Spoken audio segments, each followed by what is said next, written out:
Ladies and gentlemen, please welcome the 45th and 47th President of the United States, Donald J. Trump.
Great to be back in this beautiful city to celebrate the historic first week in the White House. That was definitely historic. And I had a lot of help in winning. Joe Lombardo, your governor, is here someplace. Where's Joe? Thank you, Joe. You're looking good, Joe. Thank you very much. What a group. But look at who you have next to you. How can you fail with that guy?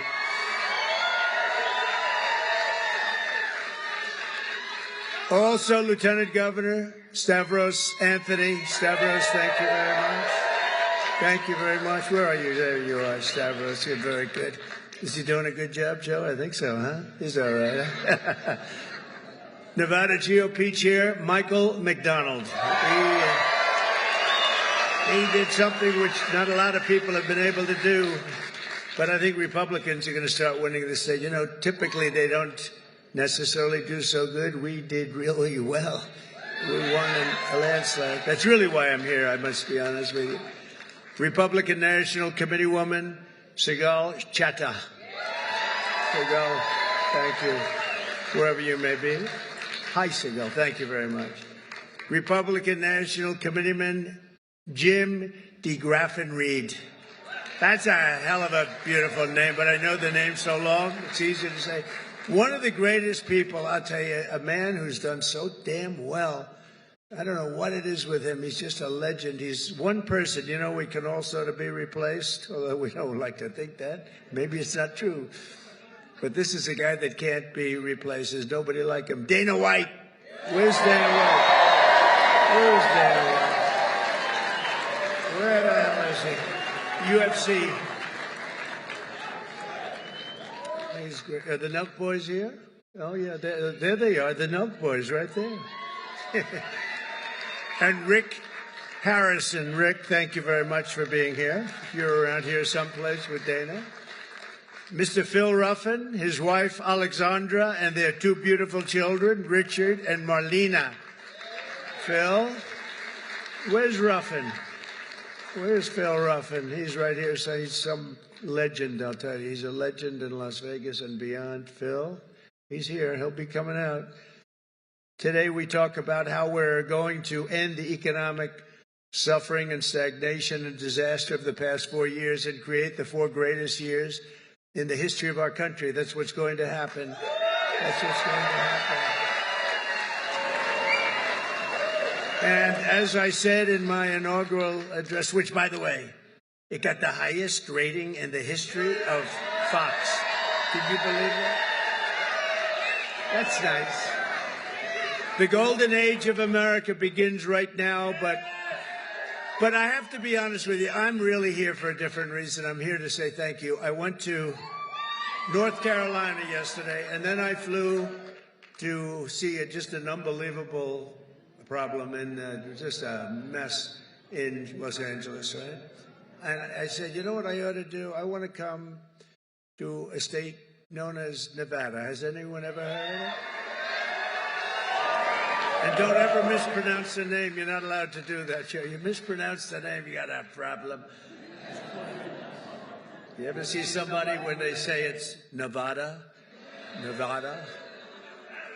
No, they're in deep trouble. I want to come to Nevada to pay my respects because this is the only Republican win of this state in decades, and it was a very big landslide. So. But I think Republicans are going to win a lot now. But we had a big win, and it was an early win, and that was a bad signal for the Democrats. They heard that we were leading so big here, and Joe helped us so much, and a lot of people in this room helped us a lot. Special group. And so I said, you know what I'll do? We're going to fly around it. And I said, let's fly right over it. Let's land, and I'll do something, and I'll just say it. But I want to say it, and I'm almost saying it right here for the media. I just came here because I wanted to thank the people of Nevada for giving us such a big win.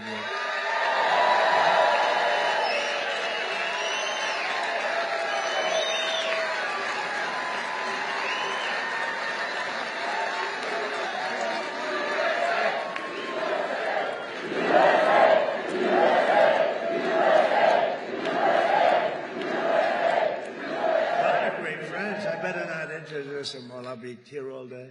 Under our leadership, we're going to defeat inflation, bring down prices. We're going to raise those wages. They're going to go up.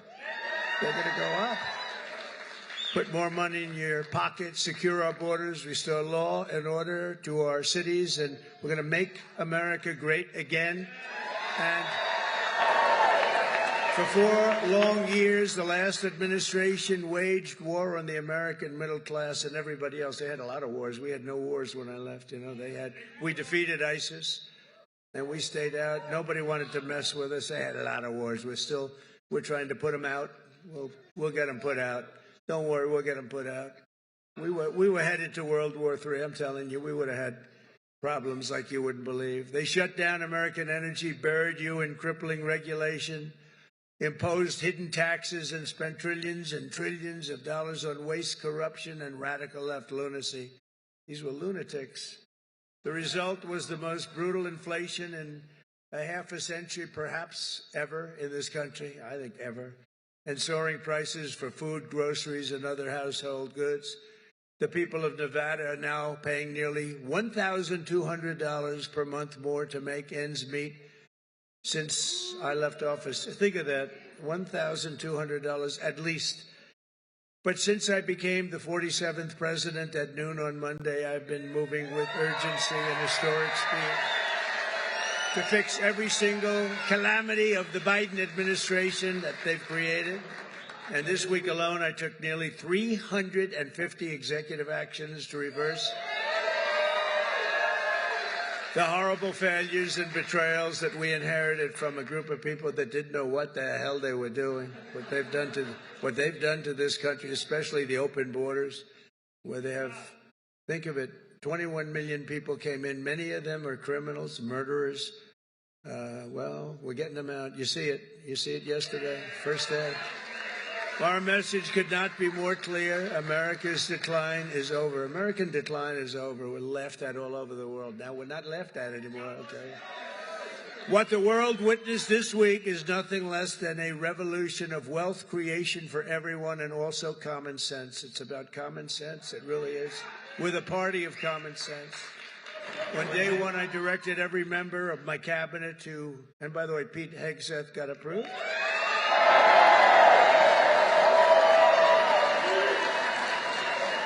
And Kristi Noem just got approved, Governor. She's going to keep it.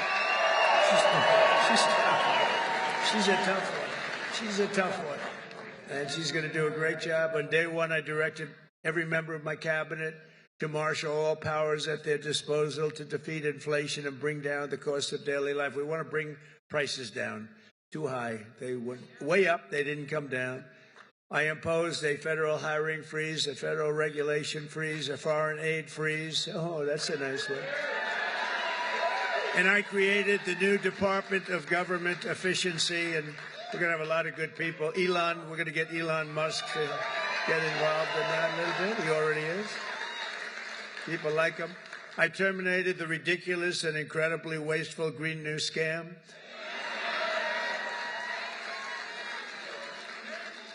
Wasn't the environment supposed to eat us up like in 12 years? But that was like 13 years ago. What happened? We're still here. We're still here. Remember, we have 12 years to live. Remember that? Done by somebody that never even took a course on the environment. AOC +3. Do you remember those three? They were telling us about the environment. AOC +3. This action alone will save hundreds of billions of dollars of American taxpayers' money. I withdrew from the one-sided Paris Climate Accord. And I canceled the insane and costly electric vehicle mandate,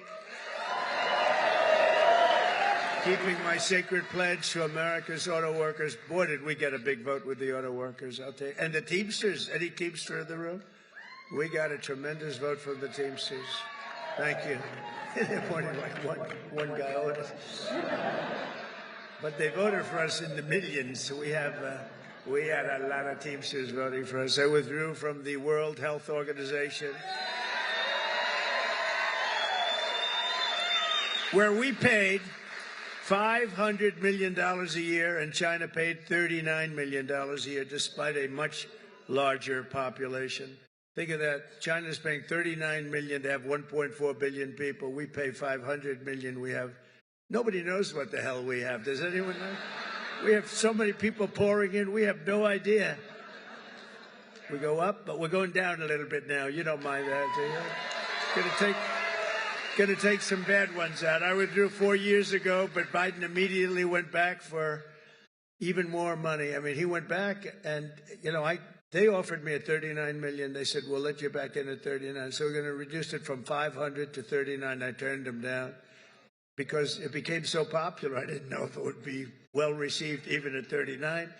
But maybe we would consider doing it again. I don't know. Maybe we would. They have to clean it up a little bit. But China pays $39 million for 1.4 billion, and we're paying $500 million for 325 million.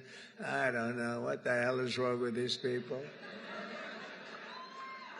And then when Biden went back in, they immediately went back in. They paid more than we were paying in the first place. They paid more than the $500 million. So they knew they could have had it for 39. They paid more. You wouldn't do that, Joe, right? Now think of it. They know they have a deal at 39, so they went back in at $525 million. What the hell? Man, oh man. It infuriates you, doesn't it? I declared a national energy emergency to unlock the liquid gold under our feet and pave the way for rapid approvals of the new energy infrastructure. The United States has the largest amount of oil and gas of any country on earth, and we may be a very substantially enlarged country in the not-too-distant. Isn't it nice to see, for years, for decades, we're the same size to the square foot. Probably got smaller, actually. but we might be an enlarged country pretty soon. And one of the things we're going to be doing is drill, baby, drill. Because that's going to bring everything down. It's going to bring everything down. My administration has also begun the largest deregulation campaign in the history of our country, far exceeding, I had the record for you. We had a great economy. We had the greatest economy that we've ever had 4 years ago, but this is going to be better. You watch. This will be better even than the first term. And the reason I got elected was because of the first term. You know, somebody said, what was the reason you got elected? I mean, you won by so much. I said, my first term. You know, that's all I did. I just said, well, take a look at the numbers. Take a look at the numbers. In total, the Biden administration imposed $50,000 in additional regulation costs on the average American. I mean, think of this. The average American was paying much more than $50,000. And, you know, just think of it. Nobody can even believe the numbers. I promised to eliminate 10 old regulations for every new regulation. So if we put in a regulation, we have to get rid of 10. That's what I did. I did it 1 in 7. We're going to do 1 in 10 this time, which will soon put many thousands of dollars back into your pockets and the pockets of American families. As a result of the reforms, we've just begun to implement economic confidence, and it's soaring. So this week, Oracle, OpenAI, and SoftBank announced Stargate, a $500 billion investment in AI infrastructure, which is going to be very big for Nevada, I have to tell you, the largest in history, and which will create an estimated 100,000 American jobs. Saudi Arabia just said that they're going to invest at least $600 billion. This is because of the election, by the way. And I believe they'll make it $1 trillion. I'm going to ask them to make it $1 trillion. What the hell? The money means nothing to them. You know where they made their money? From liquid gold, right? They got a lot of liquid gold. We have more. We have more than Saudi Arabia. They've got a lot. We've got more. We got more than anybody. We just don't use it because of the environment. These people are crazy. And many other companies likewise are looking to invest, but I don't have enough time to do that. And we have a lot of news conferences. Everybody wants to have a news conference. You know, they're calling up by the hundreds. We want to have a news conference. We're going to invest $12. I said, no, I don't do that. I said, it's got to be $1 billion or more for a news conference. It's $1 billion or more. Just 2 days ago, because of our tariff plans, Stellantis announced, that's a very good automobile company, the revival of its Belvidere, Illinois plant, saving 1,500 American auto jobs that were previously headed to Canada, along with major investments to expand American auto production in Detroit, Michigan, Toledo, Ohio, and Kokomo, Indiana. Good place. All of these investments are happening only because of our historic victory. And if we didn't win, it'd be just the opposite. They're pulling out. They were pulling out. They were really pulling out. So they would be withdrawing money. Our country was on the verge of some of the very bad things, and bad things were happening.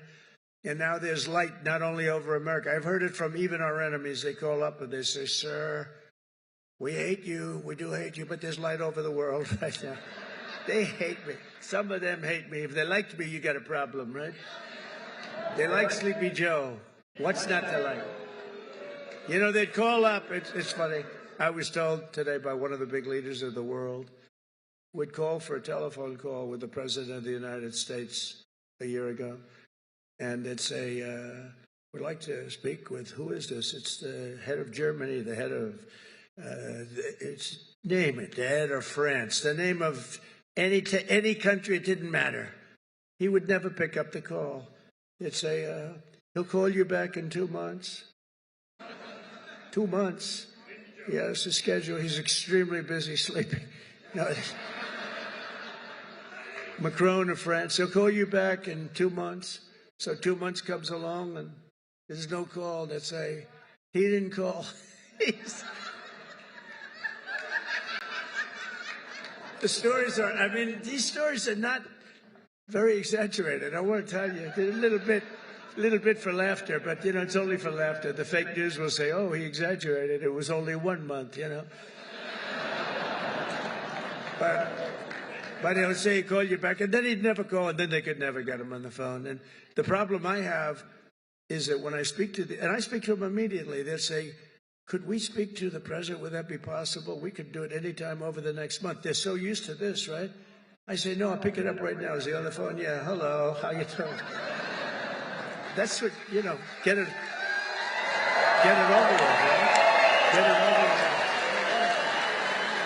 The only problem, they were so starved for love from the United States, I cannot get them off the phone. I can't get people, if you can't, I say, I have to go now, King, or I have to go now, President.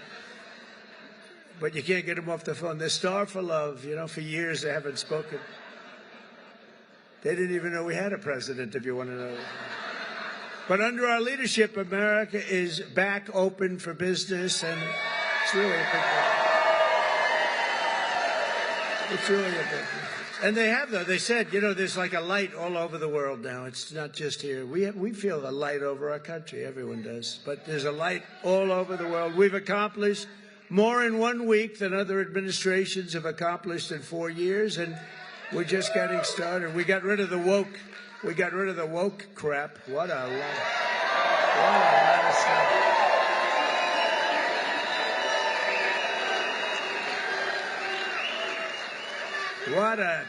What a lot of crap that was. It was, and these people were petrified of it. I'll tell you, these companies, they run these big companies, they were petrified of it. It was like, I don't think they believed it. I'm sure they didn't believe it. Some I know didn't believe it, but they were so afraid. Near the top of the agenda for our historic Republican majorities in Congress is to pass a massive tax cut for American workers and families. Last year, we campaigned across the country on a pledge that I'm sure most of you didn't hear too much about. Pledge to take the Trump tax cuts and make them permanent, and that's exactly what we're doing. In the coming weeks, I'll be working with Congress to get a bill on my desk that cuts taxes for workers, families, small businesses, and very importantly, keeps my promise for a thing called, and I know you didn't hear anything about this, and I'm sure it had no influence on the state, the fact that we won this crazy, massive majority, a state that hadn't been won by a Republican in decades. But I'm sure you haven't heard, but we're going to get it for you. No tax on tips. No tax on tips.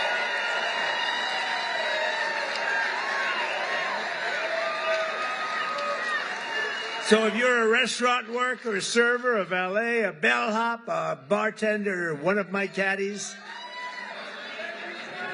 I go through caddies like candy. If I play badly, I always blame my caddy.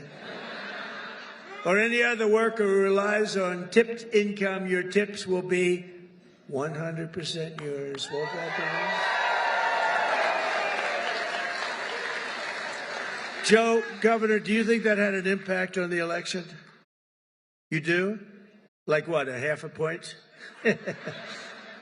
Pretty big. You had an impact, let me tell you. Nationwide, over 4 million workers depend on tip income, including an estimated 700,000 single moms. And here in Nevada, we will have a quarter, think of it, a quarter of the typical restaurant worker's pay comes from tips. I didn't know that much. That's a lot. You haven't been reporting them for the last 10 years. So here's our deal. We're going to have no tax on tips from now on, but we're going to go after you viciously for all the money you didn't report for the last 10, 15. We're going to go after you for all the money you didn't report for. I'm only kidding.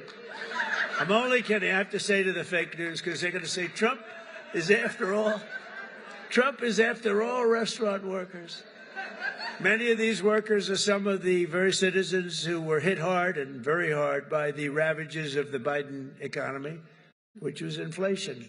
When I think of Biden, I think of incompetence and inflation. Not being nice by saying. I'm being nice when I say that. Yet even in the midst of the suffering he created, Joe Biden launched a cruel campaign to extract more money from tip workers. And that's what happened. I'm telling you, a young waitress, I won't say beautiful because you're not allowed to say that as a politician. Used to be you could say a young, beautiful waitress. This was a young, beautiful waitress, but I won't say that because I feel like I want to continue my political career. If you call the governor won't say it. If you call a woman beautiful today, it's the end of your political career, so I won't do it. But a young waitress, I think you can call young. You're probably not even supposed to say young. Probably supposed to say a waitress. But a young waitress came up, and I said, how are you doing? And in my restaurant in the hotel in Trump, I said, how are you doing? And she said, not great, because they're after me so viciously for tips. They just want my tip income, and they don't believe me and all of this. And she said, it's terrible. You know, sir, you should have no tax on tips. I said, what? She said, what did you just say? No tax on tips. That was about the amount of my consultation. It's true. No tax. I said, what did you just say? Say those words again. Sir, no tax on tips. I said, thank you very much. You just won the election.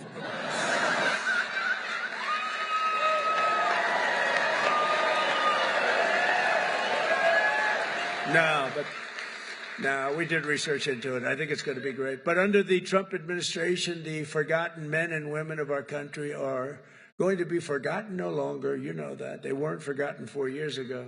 On day one, I immediately halted the hiring of any new IRS agents. You know, they hired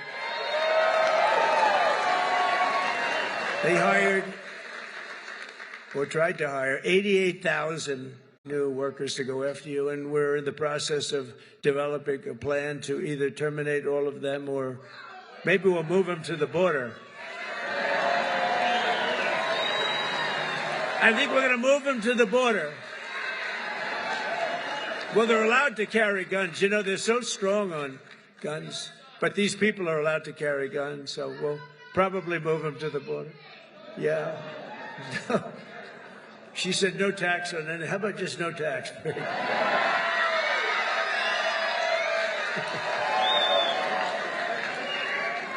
could do that. You know, if the tariffs work out like I think, a thing like that could happen, if you want to know the truth. You know, years ago, 1870 to 1913, we didn't have an income tax. What we had is tariffs, where foreign countries came in and they stole our jobs, they stole our companies, they stole our product, they ripped us off. And, you know, they used to do numbers, and then we went to a tariff system, and the tariff system made so much money. It was when we were the richest, from 1870 to 1913. Then we brilliantly came in with an income tax. No, we don't want others to pay. Let's have our people pay. And then you had the Depression in 1928, 1929. I call it 1929. That was a bad time, but, you know, you didn't have tariffs, and you had tariffs that ended in 1913. But it was the richest our country ever was. That was President McKinley. In fact, we're renaming the mountain, Mount McKinley, in Alaska.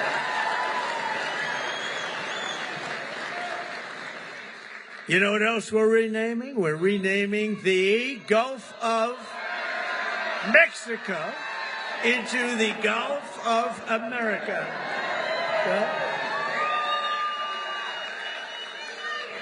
And Mexico, actually, they were thrilled when they heard. They said, that's nice. A few months from now, when I sign our tax cut into law, we're going to deliver for the tip-earning men and women who make it all work. I mean, it's going to be something very special, I think, for you. It's going to be a big difference. And with us today is Jessica Angiano, an employee here at Circa. This is a nice place, by the way, and I just met your owner. He's a nice man. He's rich, too, very rich. But Circa's very nice, and a hard-working single mother of two with incredible children. Jessica's struggling to pay for medical bills to remove a tumor behind her right eye. She's had some real difficulty, and she's currently saving up for a second surgery, which will hopefully be very successful, while also paying for her children's daycare. Jessica says that no tax on tips would transform her life. It would make such a big difference. So, Jessica, we're going to get that for you. Where are you, Jessica? You around here someplace, huh? Hi, Jessica. Oh, so beautiful. Very nice. It's working out medically good? Everything good? Gonna be good. Thanks, you look fantastic. It's good. You look great. Also with us is Lexi York, a 28-year-old cocktail server here at Circa, who's got big dreams of being an entrepreneur. Lexi says that no tax on tips will help bring those dreams much closer to reach, and she's going to be one of the biggest proponents for it. We're going to have a lot of support when we go before Congress very soon to get that passed. Lexi, where are you? Where are you? Hi, Lexi. Good. We'll get it done. And we're also pleased to be joined by Rosanna Maeda, President and CEO of the American Hotel and Lodging Association, which strongly supports this pro-worker reform. And Rosanna, would you like to come up and say a few words on behalf of so many people? Come on up. Come on up.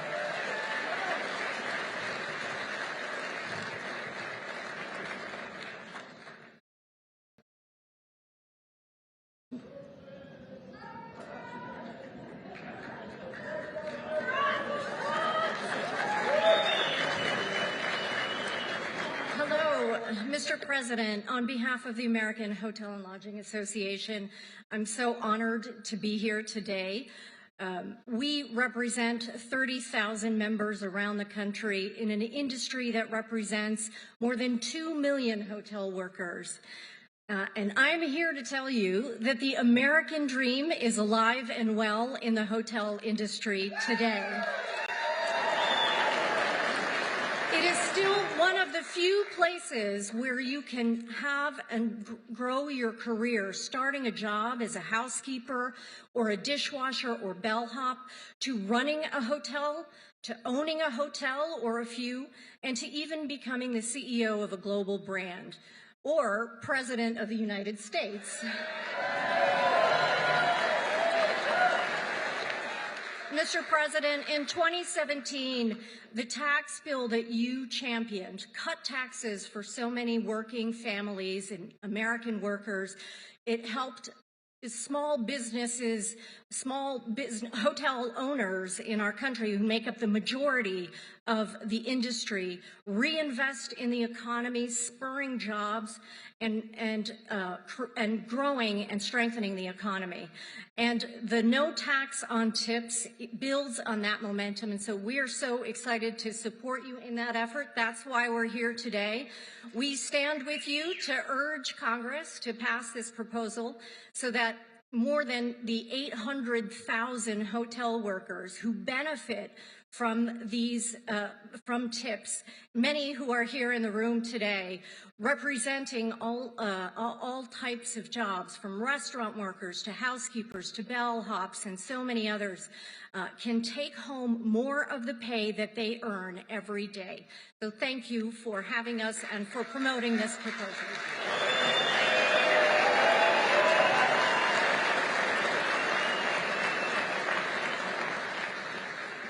Thank you very much, Jessica. Great. After 4 long years, and these were long years of a government that always put you last. They put America last, they put you last, they put everybody last that was associated with us. You once again have a president who's putting our workers first, putting our families first, and above all, putting America first. And we're going to keep America first, and you see it.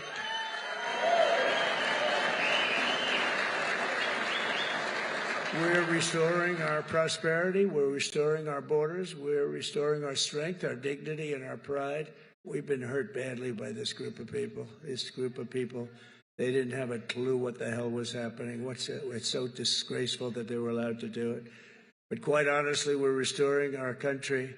Within hours of taking the oath of office, I declared a national emergency at our southern border. I sent active duty troops to the border to help repel the invasion. Tom Homan is leading the charge, you know that. We like Tom Homan, right? Doing a great job. We immediately halted all illegal entry and began sending every border trespasser and violator back to the places from which they came. I signed an order that will designate the cartels as foreign terrorist organizations. It's a big deal. That's a big deal. Biden didn't want to do that. No, I don't want to do that. Biden didn't know he was alive. He didn't want to do it. He didn't want to do that. I always wanted to do it, you know. I mean, think of it. Is that a terrorist organization or what? And we began to leverage the full and immense power of federal government and state government and enforcement to eliminate the presence of all foreign gangs and criminal networks bringing devastating crime to American soil.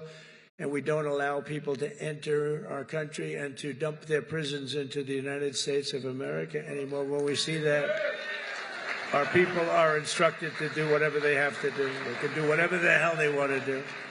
Throughout this week, the heroes of ICE have been hunting down and arresting hundreds of illegal alien criminals.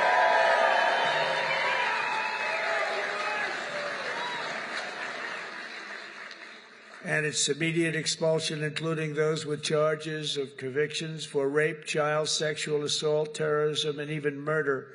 Members of the savage Venezuelan prison gang known as Tren de Aragua. You know that gang? This is not a nice group of people. They formed in prison, and then they dumped their prisons into our country. So we had them all over the place. Ask Colorado, the governor of Colorado. He doesn't know what to do about it. They're all over the place. We'll get them out. We'll get them out. They're, in a sense, they're in the real estate business. They go into a building and they take it, you know? See, when you buy a building, you have to go out and get a mortgage or use your own cash. They just go into a building and take it. And they actually said, well, it's not that bad. They haven't taken that many buildings. Can you imagine that? They haven't taken that many buildings. Oh, they're not that bad. But they're as bad as the bloodthirsty MS-13 gangs that we have gotten thousands and thousands of them out. In fact, over 11,000 murderers were released into our country by other countries all over the world because of Biden's open border policy. And when I heard about that, I said, everybody's going to empty out their prisons into our country. I said that. I'd do that if I were heading up any one of the many countries that you know about, not just South America, all over. They take their prisons and mental institutions and they empty them out into our country. Can you imagine a person doing this? Can you imagine somebody doing that to our country? For American citizens, January 20th, 2025 was truly Liberation Day. That was really Liberation Day.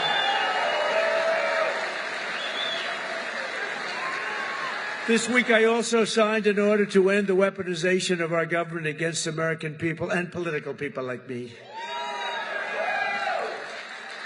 We never had a thing like that. He went after his political opponent. Who would have thought he helped me? I think he helped me get elected, Joe. You want to know the truth? I became much more popular. I'm the only guy that ever became more popular when something like that happened. But these guys were just so inept. We had the guy deranged Jack Smith, deranged. He was a deranged human being. But they thought this way Biden could sneak by and he could win an election, another cheating in another election. That's what it was. But we won. We won. You think that was fun? You think that was easy? It wasn't fun. And investigate all of the abuses of power. I pardoned hundreds of political prisoners who had been viciously persecuted by the Biden regime. Hundreds of people were persecuted, including Christians, pro-life activists, 2 Washington, D.C. police officers just yesterday, whose lives were destroyed from chasing down a dangerous illegal alien criminal. And, of course, I was very proud to pardon the J6 hostages.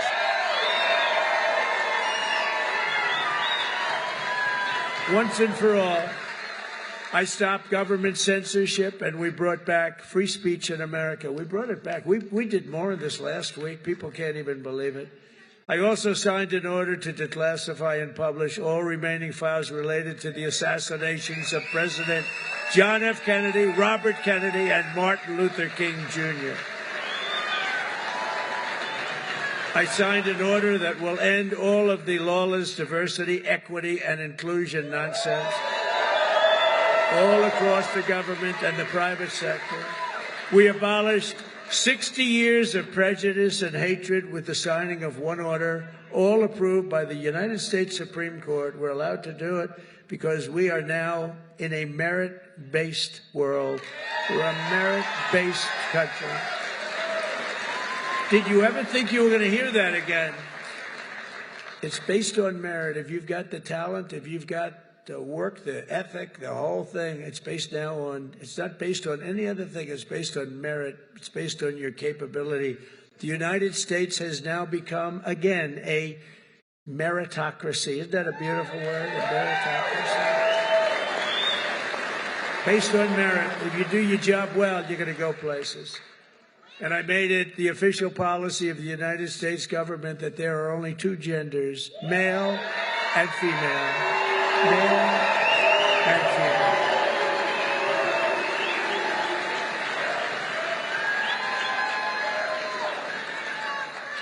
Every single day of my term, we're living by the motto, promises made, promises kept. I kept my promises. It's why we won.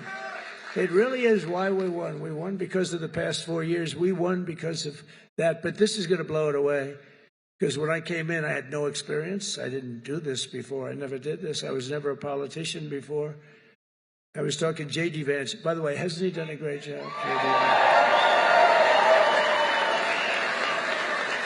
Because J.D. went right to the Senate, and then he went to the vice president and said, J.D., you're really upwardly mobile. He said, you're more so than me. I said, why do you say that? He said, you went from being a real estate developer to the president. That's a pretty big, I never thought of it that way. I guess I'm the most upwardly mobile politician in history. I didn't make any stops along the way. It will be the greatest honor of my life to serve, not once, but twice, or 3 times, or 4 times.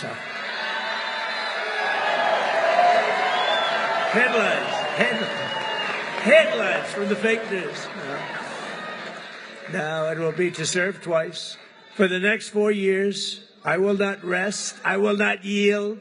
And together we will not fail. We will win, win, win. We will bring back the American dream. We're going to bring it back.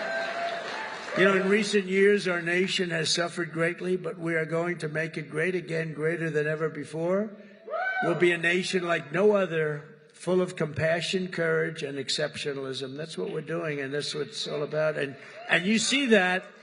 I think you see it more in the last week than you've seen it in years. And I walked up the stairs of that massive plane that's waiting for me, that big 747, and I said, there's no way I'm going to let myself fall, because that was one hell of a... That triple fall was a disaster. I would call that a political disaster. You can fall once, you can fall twice, but you can't fall 3 times. You can't fall 3 times. What a disaster. I've used that in every ad I think I ever did. Our power will stop all wars and bring new spirit of unity to a world that's been angry, violent, and very unpredictable. America will be respected again and admired again, including by the people of religion, faith, and goodwill. We're bringing back religion in this country. We will be prosperous. We will be free.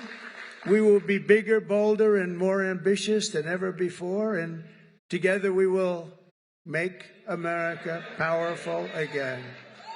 Make America wealthy again. Make America healthy again. We will make America strong again.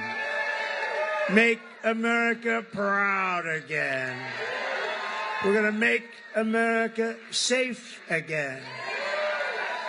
And we will make America great again. Thank you very much. And thank you very much, Nevada. Thank you, Joe. Thank you very much. We'll be back. We'll be back. Thank you. Thank you, my man. Great job. Thank you, everybody.